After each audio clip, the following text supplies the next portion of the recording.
Welcome to A levels academy Islamabad. इस video के अंदर हम hollow of the three hills के एक क्वेश्चन को डिस्कस करेंगे। वो क्वेश्चन यहाँ पे लिखा है, what is Hawthorne's purpose in the Hollow of the three Hills and how does he use plot, tone and characters and setting. यहाँ पे क्वेश्चन में वो ये कह रहे हैं कि हॉथॉर्न ने किस पर्पस के लिए hollow of the three hills को लिखा, और hollow of the three hills को लिखने के बाद उसने क्यों जो है इसमें प्लॉट का लफ्ज़ यूज़ किया, टोन का वर्ड यूज़ किया, करैक्टर्स का वर्ड यूज़ किया और सेटिंग के वर्ड को यूज़ किया। सही है, किस तरह से इसने इन चीज़ों को इस स्टोरी में यूज़ किया। तो ये चीज़ें जो है इसके क्वेश्चन में पूछी गई हैं। अब हम इस स्टोरी के आंसर को स्टार्ट करते हैं। आंसर को स्टार्ट करने से पहले आपकी स्क्रीन पर एक वीडियो प्ले होगी, आप प्लीज़ वो देख लें। अस्सलाम वालेकुम व्यूअर्स, आप सब में से जो भी स्टूडेंट मुझसे नोट्स ख़रीदना चाहता है, आप क्या करेंगे, मेरा ये इंस्टाग्राम अकाउंट आपको दिख रहा है, आप यहाँ पे जाके अपना ऑर्डर डाल सकते हैं नोट्स के लिए। बहुत से स्टूडेंट्स ने आकर यहाँ से मुझसे ऑलरेडी नोट्स खरीदे हैं। ये आपके सामने मैंने चैट्स दिखा रही हूँ आपको। मैंने नेम इसलिए हाइड कर दी स्टूडेंट्स के ताकि उनकी प्राइवेसी डिस्टर्ब ना हो। अभी भी एक और स्टूडेंट की रिक्वेस्ट आई हुई है कि वो मुझसे नोट्स खरीदने के लिए आई है। ये पेड लिखा हुआ है, पेड है। ये वो स्टूडेंट्स हैं जिन्होंने नोट्स मुझसे खरीद लिए हैं। ऑर्डर लिखा हुआ आ रहा है, ये वो स्टूडेंट है जिसने नोट्स खरीदने हैं, पैसे पे नहीं किए। तो जैसे ही ऑर्डर के लिए पे कर देंगी मुझे, तो उसके बाद इनको नोट्स जो है ऑन टाइम मिल जाएंगे। आपके सामने मैं एक स्टूडेंट के चैट खोलती हूँ, ठीक है। ये आप देखें, मैंने स्टूडेंट की चैट खोली है। यहाँ पे इसको मैंने प्रॉपर्ली सारे नोट्स अपने PDF सेंड कर दिए जैसे इसने मुझे पे किए। ठीक हो गया। इस तरह से इसे खरीद सकते हैं ऑन माई इंस्टाग्राम अकाउंट। मेरा फेसबुक पेज भी है, वो भी आपको दिखाती हूँ। ये मेरा फेसबुक पेज है जहाँ पे मैं डिफरेंट इन्फॉर्मेशन डालती रहती हूँ, जैसे कि पास पेपर्स की इन्फॉर्मेशन, पास पेपर्स की पिक्चर, ये सारी चीज़ें आपको मेरे फेसबुक पेज पर आराम से मिल जाएंगी। यानी कि जितने भी पास पेपर है, जो भी लॉ रिलेटेड इन्फॉर्मेशन है, वो सारी आपको मेरे फेसबुक पेज पे मिलेगी। स्टूडेंट्स और टीचर के नोट्स आपको मेरे फेसबुक ग्रुप पे मिलेंगे। अब तक इस ग्रुप पे कम से कम 200 लोगों ने ज्वाइनिंग कर लिया। आप भी इसको ज्वाइन करें, जिससे आपको फ़ायदा ये होगा कि आपको टीचर्स के नोट्स और स्टूडेंट्स के नोट्स इस तरह से फ्री में मिल जाएंगे। आप सबका शुक्रिया वो वीडियो देखने के लिए। अब इसका आंसर में आपने हेडिंग देनी है, पर्पस ऑफ द स्टोरी। या साइड पे बेशक आप इसके आंसर लिख दें, आंसर नंबर जो भी बनता है पेपर में उस हिसाब से लिख दें। फिर आपने इसमें आंसर को हेडिंग की तरह लिखना चाहे हेडिंग्स वाइज लिख दें, या डायरेक्ट पैराग्राफ की शक्ल में लिखना चाहे तो पैराग्राफ की तरह भी लिख सकते हैं। मैंने हेडिंग वाइज लिखा है, तो हेडिंग में मैंने सबसे पहले हेडिंग दी है, purpose of the story. Hawthorne's purpose in the story is to show how the effects of sin and guilt on a person's heart and soul. यहाँ पे हॉथॉर्न क्या चाहता है, हॉथॉर्न का पर्पस ये था इस स्टोरी को लिखने का, ताकि लोगों को शो करा सके कि सिन करने से, गुनाह करने से इंसान के दिल में गिल्ट आता है और उसको क्या असर होता है, क्या अफेक्ट पड़ता है हम पे। तो उसने इसीलिए ये स्टोरी लिखी। और अगर हम सिन करते हैं, उससे गिल्ट आता है ना हमारे दिल में, तो उसका इफ़ेक्ट क्या आएगा कि वो इंसान के दिल को और रूह को हिला के रख देती है। यानी कि अगर हम कोई ऐसी हरकत करते हैं जो गलत है, जो जिससे दूसरों को तकलीफ़ पहुंच रही है, तो हमारे दिल में गिल्ट आता है, हम हर्टफुल फील करते हैं, हमें तकलीफ़ पहुंचती है।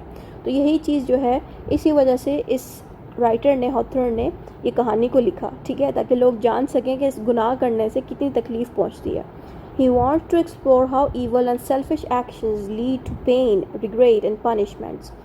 उसने ये स्टोरी लिख के हमें ये बताया कि इंसान अगर ईवल एक्शंस ले, गंदे और गलत एक्शंस ले और सेल्फिश बन के एक्शंस ले, ठीक है, किसी की परवाह ना करे, तो उससे क्या नुकसान होता है कि इंसान जो है पेन फील करता है, तकलीफ़ फील करता है अपने दिल में कि उसने किसी के साथ बुरा किया।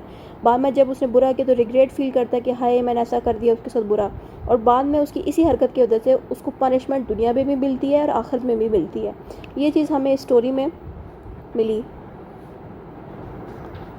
आगे आपने लिखना है, the story warns us that running away from responsibilities and doing wrong things will lead to spiritual destructions. तो यहाँ पे स्टोरी में हमें ये पता चला कि स्टोरी ने हमें एक चीज़ बताई कि अपनी ज़िम्मेदारियों से, अपनी रिस्पॉन्सिबिलिटी से भाग जाना, रनिंग अवे कर लेना, अपने आप में हमें एक स्पिरिचुअल डिस्ट्रक्शन देता है। स्पिरिचुअल का मतलब है कि हमारी रूह को तबाह कर देता है। यानी कि अगर हम अपनी ज़िम्मेदारियों से जब भाग जाते हैं, तो जो हमारी रूह है वो तबाह हो जाएगी, उसकी डिस्ट्रक्शन हो जाएगी। ये चीज़ हमें स्टोरी में देखने को मिला। अगर आपको स्टोरी नहीं पता ना, तो एक दफ़ा आप ये स्टोरी रीड करें। अगर आपको रीड नहीं करनी या रीड करके समझ नहीं आता, तो यहाँ पे स्क्रीन पे एक वीडियो प्ले हो रही है। ये जो वीडियो मैंने आपके सामने स्क्रीन पे शो की है, ये मेरी एक प्लेलिस्ट है, उसके अंदर से जाके आप देख लें। तो प्लेलिस्ट की पूरी वीडियो आपको मेरे चैनल पे मिल जाएगी। अगर चैनल से आपको ढूंढना मुश्किल लग रहा है, तो यहाँ टॉप पे एक आई का साइन शो हो रहा है, बिल्कुल यहाँ ऊपर एक वीडियो, एक लिंक शो हो रहा होगा। ये लिंक प्लेलिस्ट का है। यहाँ पे स्टोरी की समरी भी मौजूद है कि इस स्टोरी में हुआ क्या था। करैक्टर्स का भी हवाला मैंने दिया, करैक्टर्स की भी एक वीडियो बनाई कि करैक्टर्स कौन थे, उन्होंने क्या हरकतें की। तो वहाँ से आप इस स्टोरी को जान लें ताकि आपको क्वेश्चंस आंसर समझने में कोई भी परेशानी ना आए। ठीक है, यहाँ तक हमने इस टॉपिक को समझ लिया। अब हमने नेक्स्ट हेडिंग में मूव ऑन करना है। Next heading is plot and story line. तो यहाँ पे क्या हो रहा है कि ये देखें, स्टोरी के अंदर ना एक चुड़ैल थी। यहाँ पे ये औरत है जिसने गलत हरकत की अपने माँ बाप को, बच्चे को और अपने हस्बैंड को छोड़ के भाग गई। इसने अपने जादू के थ्रू, ये देखें मैं थोड़ा वीडियो पिक्चर क्लोज कर रही हूँ, इसने अपने जादू के थ्रू इसको अपना हस्बैंड दिखवाया और बेटा दिखाया। यानी कि इस तरह से ये चुड़ैल ने जादू करके इस लड़की को अपने जाल में फंसाया। ठीक है, तो इसमें अपने हेडिंग डालनी है प्लॉट एंड स्टोरी लाइन, यानी कि स्टोरी लाइन क्या थी, क्या इसमें हुआ, प्लॉट क्या डाला गया, वो अब हम पढ़ने लग गए। The story is about a young woman who once had a good and beautiful life but choose to leave her family, her parents, husband and child. She goes to a mysterious old witch called a crown to find out what happened to them after she left. यहाँ पे आपने plot का मतलब ये है कि story के अंदर क्या हुआ था। तो आपने पूरी स्टोरी तो नहीं लिखनी है, बस शॉर्ट करके बताना है कि इस कहानी में इस तरह की एक खूबसूरत सी लड़की थी, ठीक है, जो बहुत खूबसूरत थी और एक अच्छी इंसान थी, लेकिन इसने खुद ही फैसला किया कि अपनी फैमिली को छोड़ के भाग जाए। इसकी फैमिली में इसके पेरेंट्स थे, हस्बैंड थे और एक प्यारा सा छोटा सा बेटा था। इसे जब उनको छोड़ दिया तो बाद में उसको गिल्ट फील हुआ कि मैं उनको छोड़ के चली गई। तो जब वो छोड़ के गई तो बजाय कि अपनी फैमिली के पास वापस जाने के, ये जो लड़की है ये इस चुड़ैल के पास चलेगी मिलने। ठीक है, इस चुड़ैल को हम क्राउन भी कहते हैं। स्टोरी के अंदर आपको विच की जगह क्राउन का रेफरेंस भी आएगा, सही है। तो इसलिए उनके पास गई थी चुड़ैल के पास ताकि ये जान सके कि इसके जो माँ बाप है, हस्बैंड और जो चाइल्ड है वो किस कंडीशन में रह रहे हैं। ठीक है, और इसके जाने के बाद क्या हुआ है उनके साथ, तो इसलिए ये इस चुड़ैल के पास आई थी। आगे लिखा है the witch helps her listen to 3 vision. यहाँ पे लिखा है her parents are sad and full of shame because of what she did, her husband is heart broken and talks about how his wife was ruined when she left.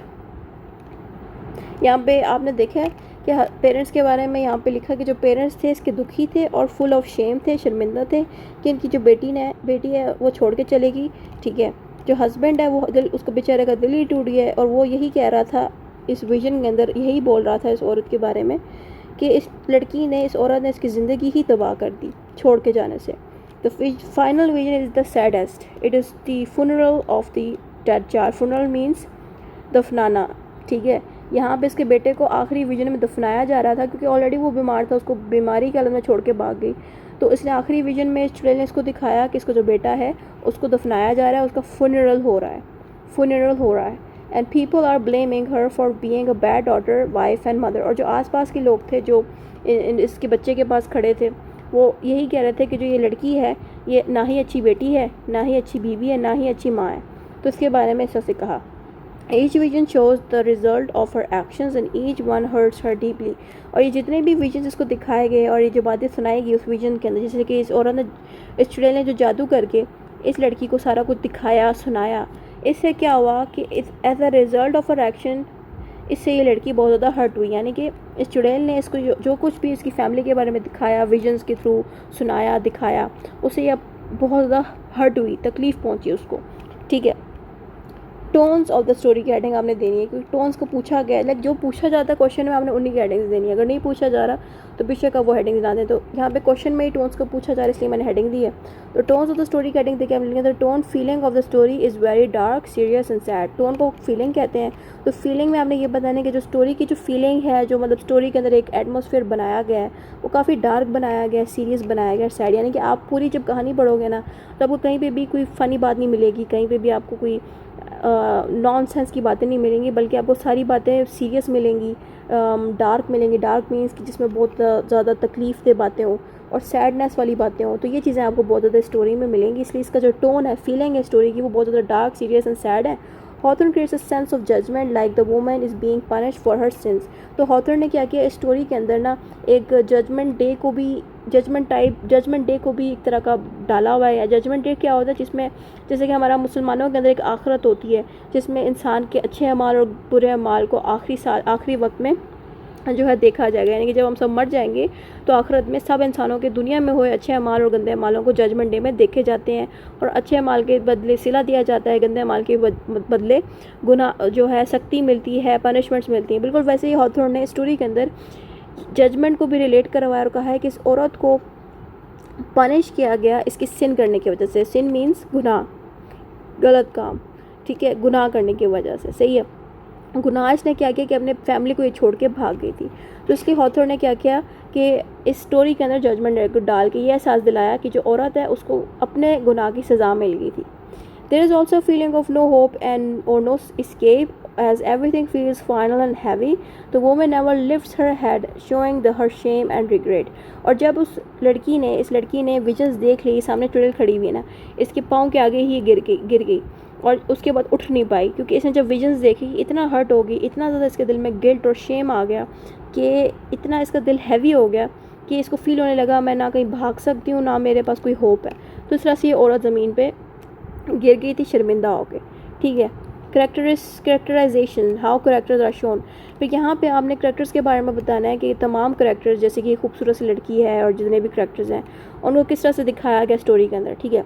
दूसरा से आपने लिखना है the young woman is shown as someone who was once good and beautiful but is now full of guilt and sadness. The old witch is shown as a symbol of evil और Satan who helps the woman listen to the voices but also enjoys her pain. And then the witch laughs, saying it was fun time for her, showing that evil is pleased when someone suffers from sin.